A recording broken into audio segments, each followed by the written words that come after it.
그리고 제가 아까 전에 얘기를 듣기로는 선생님 쪽에서 신도들이 예배를 못 가게 방해를 하고 막고 뭐 이렇게 가지 말라고 소리를 지르고 쫓아 올라가시기까지 하셨다는데 이렇게 건물 안에 들어가신 적이 있으신가요? 그건 오늘이 아니에요. 건물 안에 들어가지도 않았고 또 오늘도 아닙니다. 그러니까 건물 안에 오늘이건 아니건가 들어가신 적이 있어요? 지난주에 올라가셔서 어떤 일을 하신 거예요, 그러면? 파리 목사님을 좀 뵙게 해달라고 교회당 앞에서 이야기했습니다. 아, 목사님을 뵙게 해달라고요? 예, 혹시 옥상에도 올라갔었고. 이렇게 옥상이요? 예. 옥상에는 왜 올라가셨어요? 옥상에 뭐가 있나요? 옥상에 가건물 식당이 있더라고요. 아, 거기서 목사님이 예배가 끝났을 때 목사님을 뵈러 갔는데 식사 중이니까 나중에 와라 라고 하셔가지고 내려와서 한참 있다가 다시 식당에 갔어요. 그래서 목사님을 식사 다 하셨는지 면담할 수 있는지 여쭤봤는데 그러기 위해서 옥상에 올라갔습니다. 그러셨어요?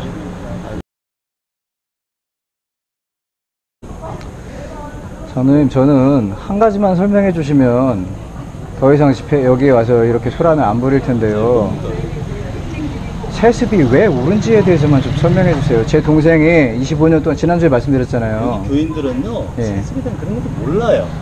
여기 최관준 목사님, 제가 지난주에 목사님께 그러면 정중하게 지난주에 목사님께 면담을 요청하세요. 이렇게 오지 마시고 예배 때 오지 마시고 요청을 하셔가지고 개인적으로 만나세요. 평일날에도 만나 뵀는데 평일날 그 사석에서도 이야기를 안 하시던데요. 다음에 하겠다고 하시면서 계속 자리를 피하시는데요. 교인들을 괴롭히는 거죠. 목사님은요 공인이시잖아요. 목사님도 공인이고 장로님도 공인이시거든요.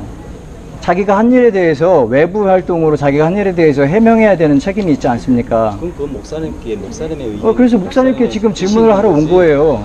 꼭 예배 시간에 이렇게 오셔야 됩니까? 예배 시간에 와서 뵙지 그럼 언제 와서 뵙습니까? 평일날에 언제 어디서 무엇을 하는지 알려주시지도 않고 시간이 있어서 영상 보셨잖아요. 뵈면 계속 도망만 다니시고 나중에 오라고만 하신다고요. 그래서 나중에 오라고 해서 지금 나중에 다시 왔잖아요. 그리고 이 문제는 명성교회가 주 저거지. 근데 명성교회의 판결문 서울 동남노회장님 아니세요? 아닌가요? 제가 잘못 알고 있나요? 맞죠? 동남노회 선고 판결문이 도착했는데 왜 그거 수령 안 하셨을까요? 수령하지 않겠다라고 기자들한테 인터뷰까지 하셨잖아요. 그러니까 그 부분은 목사님에게. 그러니까 목사님께 지금 올라가서 예배 끝나면 목사님께 면담 좀 청해도 될까요? 청하세요 그러면. 예. 그렇게 하세요. 이런 식으로. 그러면은 교회 이런 식이 왜요?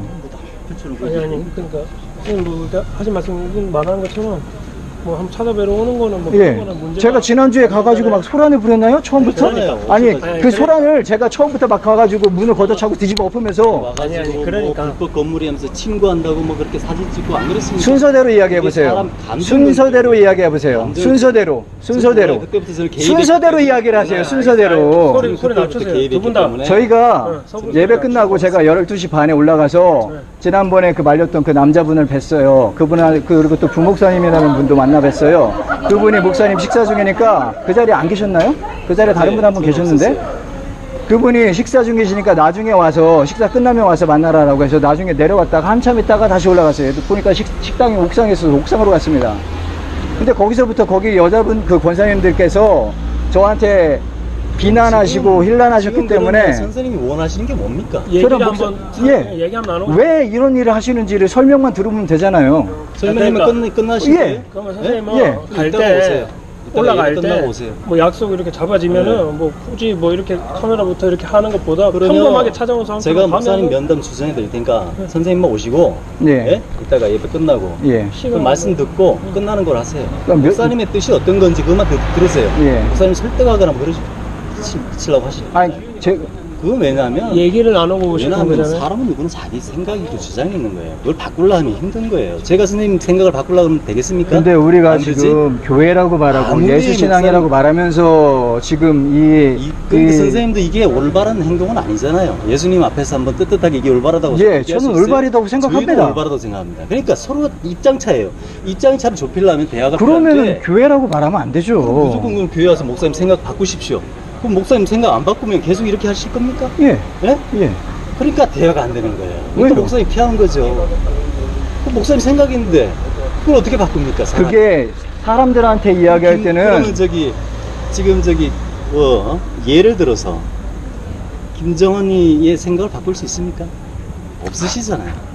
어떤 방법으로 바꿀 수 있습니까? 누구의 생각을? 아, 그러니까 김정은이는 북한에 있는 사람이고 대한민국 법에 적용을 받는 사람이 아니에요. 생각을 바꿀 수 있습니까? 아니, 그러니까 말을 자꾸 돌리지 마시고요. 돌리는 게 아니라 목사님의 생각은 자, 그럼 한 가지만 여쭤볼게요. 대한예수교 장로회 통합교단, 이 교회가 속해 있는 통합교단 안에 세습 방지법이 있어요.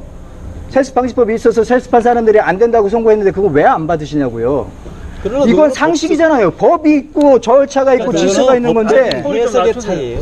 법적인 해석의 차이가 있는 거예요. 그 해석을 지난번 총회에서 그 해석이 전부 다 이러이러하다라고 판결까지 해줬잖아요.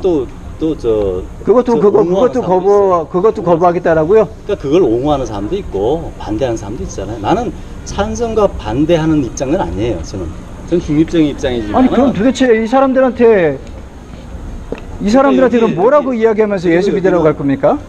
여기 교인들은 그거에 대해서 아무 생각도 없고 그거에 대해서 찬성과 뭐 반대할 입장도 없는 사람들이에요. 그런 사람들한테 이렇게 와가지고 이렇게 하는 게 적어도 세습이 옳다고 네? 말하는 교회를 다니시는 분들은 세습하는 사람들 때문에 교회를 다니지 않겠다고 말하는 사람들한테 알겠습니다. 지금 예배 시간에서 들어가야 되겠습니다. 조용히. 아니, 그래서 언제 오시라고요? 뭐. 그러니까 예배 끝나고 12시 반에 갈게요. 얘기를 나누실 거면 12시 반에 오셔가지고 그러면 목사님 알겠습니다.